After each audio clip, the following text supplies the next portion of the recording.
इसमें इंडिगो का बयान इसके बाद आया था कि हमें जो निर्देश दिया गया उसके अनुसार हम पालन कर रहे थे। हम इनको उतार के नीचे ले आए। कुछ यात्रियों ने जो इनके साथ भी कह रहे थे कि हमें भी उतार दो, तो हमने उन्हें भी उतार दिया। ये हमें निर्देश ऊपर से मिल रहा था, ऊपर से यानी DGCA की तरफ से मिल रहा था, उड्डयन महानिदेशालय की तरफ से। तो यानी निर्देश आपको मिल रहा था और आपने क्या उन नॉर्म्स का पालन किया? कभी हम सब लोग जो लोग एयरपोर्ट पे ट्रैवल करते हैं, इस तरह का परिदृश्य देखा कि वहाँ धरने पे बैठ जाए यात्री? क्या ये सिक्योरिटी इशू नहीं था? और जब ये वहाँ से फ्लाइट से जाने वाले थे दिल्ली से, तो रायपुर में भी आप उनको सो कॉल्ड गिरफ्तारी कर सकते थे या हिरासत में ले सकते थे। लेकिन दिल्ली को आपने बना दिया बदलापुर, तो बदलापुर से रायपुर आप नहीं चाहते थे कि वहाँ पर ले जाके और पवन खेड़ा को वहाँ हिरासत में लें। दूसरा, दिल्ली में केवल असम की पुलिस नहीं तैनात हो गई थी उनको हिरासत में लेने के लिए, बल्कि उत्तर प्रदेश की पुलिस भी वहाँ पर मुस्तैद थी। क्योंकि उत्तर प्रदेश में लखनऊ और बनारस 2 जगह केस हुए थे और तीसरा केस हाफलॉन्ग में हुआ था। गुवाहाटी से लगभग 300 किलोमीटर दूर है हाफलॉन्ग। एक ऐसी जगह, कस्बाई जगह है जो बिल्कुल वहाँ पर एक हाई स्कूल तक नहीं है और सुदूर जगह को चुना गया खासकर। उसके पीछे भी एक रणनीति थी। रणनीति ये थी कि प्रशांत भूइयाँ जो वहाँ पर DGP लॉ एंड ऑर्डर हैं, और दूसरे उसी नाम के एक दूसरे हैं प्रशांत DGP उत्तर प्रदेश के हैं लॉ एंड ऑर्डर। वो भी प्रशांत कुमार हैं, वो प्रशांत भूइयाँ हैं।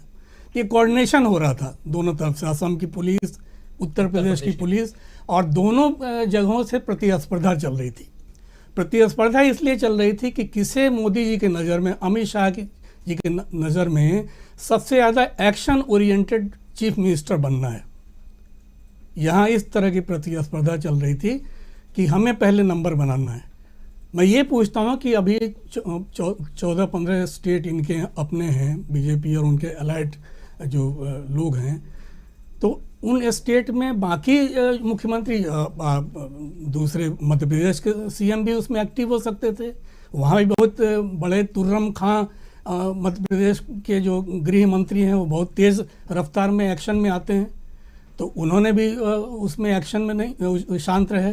तो यानी 2 स्टेट के बीच में प्रतिस्पर्धा चल रही थी कि कौन पहले बाजी मार ले।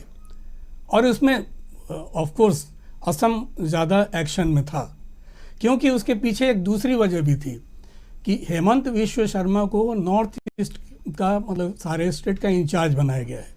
असम मिला के 7 स्टेट उनके हाथ में हैं और वो धीरे धीरे उनका कद योगी आदित्यनाथ से बड़ा हो रहा था एक्शन लेने के मामले में। तो यहाँ दोनों की प्रतिस्पर्धा चल रही थी जी। और बदलापुर से वो रायपुर जाना नहीं चाहते थे, सारा खेल दिल्ली में होना चाह रहे थे ये लोग। तो ये सब चीज़ें राजीव जी बड़ा विचित्र और अपने आप में एक सवाल सिस्टम पे भी बन रहा है। ये सवाल पूछना चाहिए। और जो आपने कहा कि क्या कांग्रेस को ऊर्जा मिल गई इस पूरे घटनाक्रम से, निश्चित रूप से मिली है, क्योंकि जितना आप सप्रेस करेंगे तो उसका प्रतिफल भी मिलेगा। आप दबाते जाइए। तो इसलिए अमृत, किसी ने कहा था और बहुत बड़े नेता ने कहा था, इस देश में जब आपातकाल के समय दबाव इसी तरह का बनाया जाना शुरू हुआ था, तो विनाश काले विपरीत बुद्धि बहुत बड़ा स्लोगन चला था जेपी का। तो वही चीज़ यहाँ पर भी है कि अमृत काले विपरीत बुद्धि, विनाश काले की तरह अमृत काले विपरीत बुद्धि। आप एक ऐसे व्यक्ति को दबाना चाहते हैं जो पूरी तैयारी के साथ डिबेट में बैठता है। पवन खेड़ा दिल्ली बॉर्न है, अच्छी तरह से जानता हूँ, पत्रकार साथी भी रहे हैं। तो उनके स्वभाव के, उनके उस तमाम फाइल को खंगालने की कोशिश की गई है जब से ये बयान आया है कि कुछ ऐसा मिल जाए।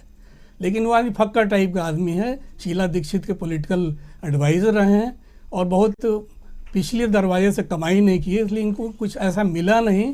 तो सीधा है कि भाई चार्जेस कुछ ऐसे लगाओ और उनको अरेस्ट करो। एक सबसे बड़ी बात यह कि ये जिस तरह से ये अरेस्ट वाला प्रकरण चल रहा था, इसमें एक और चीज़ थी जो लगता था कि प्रतिरोध की आवाज़ जो है इस देश में, खासकर प्रवक्ताओं में, उनको दबाना है। अगर ये सफल होते, आज अगर कोर्ट बीच में नहीं आता और ये सफल होते, तो प्रतिरोध की आवाज़ को दबाने का एक और मजबूत कदम अमित शाह और उनके गैंग की तरफ से उठता। जी राजू जी। जी, बहुत सारी बातें आप। एक ताज़ा बयान से मैं शुरू कर रहा हूँ। जवाहर सरकार तृणमूल कांग्रेस के सांसद हैं अभी, आज ही बयान उनका है, पूर्व IAS ऑफिसर और दूरदर्शन के महानिदेशक भी। जी बिल्कुल। तो उन्होंने ताज़ा बयान दिया है कि के सुब्रमण्यम जो एस जयशंकर के पिताजी रहे हैं, किसी ज़माने में जब 2002 का दंगा हुआ था तो कहा था कि धर्म की हत्या हो गई है, और धर्म का हत्यारा कौन? एक असुर रहा है जिम्मेदार। तो आप उस असुर की नौकरी चाकरी कर रहे हैं। पिताजी को शर्म आती हुई इस बात को लेके। अब देखिए उन पे केस होता है जवाहर सरकार पे या क्या उनके साथ होता है, वो तो अलग इशू है।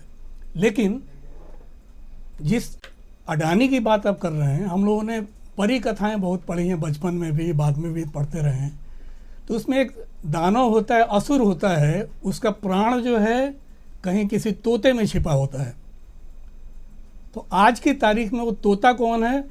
सत्ता का वो तोता कौन है? वो है अडानी। उसे टारगेट करके अगर कांग्रेस आगे बढ़ रही है, अगर अंतिम अंजाम तक पहुंचेंगे तो सरकार के साथ भी 2024 में बड़ा खेल हो जाएगा। उस मंत्र को अगर रायपुर के महाधिवेशन में समझ लिया गया ठीक से और रणनीति बन गई तो ये लड़ाई आगे बढ़ेगी, मजबूती से बढ़ेगी। मैं कुछ अपने पैनलिस्ट से सहमत नहीं हूँ कि शांति से, और आप कीचड़ को कीचड़ से नहीं धो सकते हैं।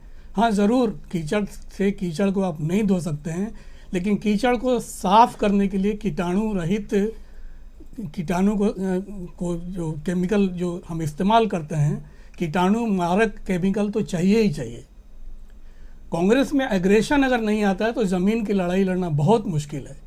मीनू जी से मैं बिल्कुल इत्तेफाक रखता हूँ कि जिस तरह से उन्होंने कहा कि एग्रेशन चाहिए तो चाहिए, क्योंकि ये सड़क पे जो लड़ रहा है या जो लोग इनसे त्रस्त हैं, वो लोग चाह रहे हैं कि कांग्रेस में या कोई भी प्रतिपक्ष का नेता हो या कोई भी एक प्रतिपक्ष का समूह हो, उसमें एग्रेशन आने की आवश्यकता है आज की तारीख में।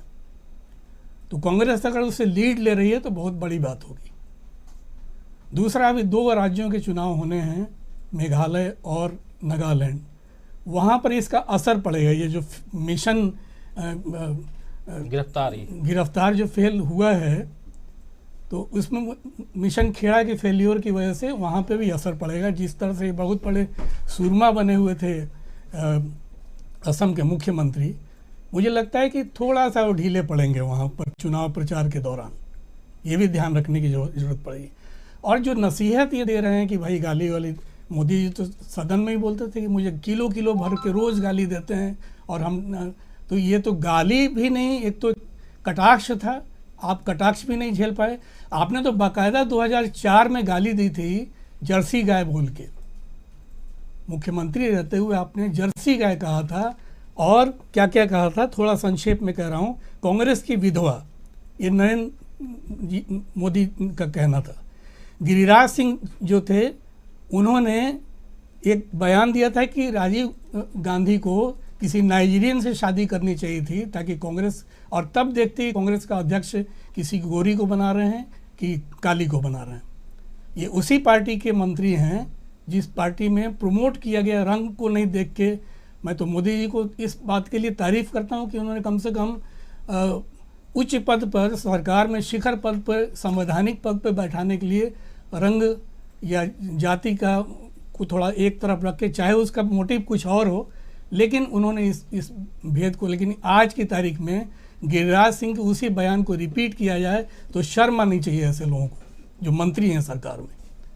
तीसरा, मोदी जी ने सदन में ही कहा था शूर्पणखा रेणुका चौधरी को, भरी संसद में कहा था, तो उस पर अफसोस कभी नहीं हुआ इन लोगों को। और एक जयकरण गुप्ता कोई है मेरठ में, प्रियंका गांधी को स्कर्ट वाली बाई बोला था। क्या ये सब गालियां नहीं थी और इस पर केस नहीं होना चाहिए था? इनको अदालत नहीं घसीटती? अदालत को भी चाहिए इन सारे उदाहरणों को लेके उनके वकील से सवाल पूछे, सरकार के वकील से सवाल पूछे कि इन पे क्या कार्रवाई हुई थी। जी राजू जी। जी, बहुत सारे सवाल, और वही तो है कि जिसका घर पत्थर का है, दूसरे के शीशे का है, दूसरे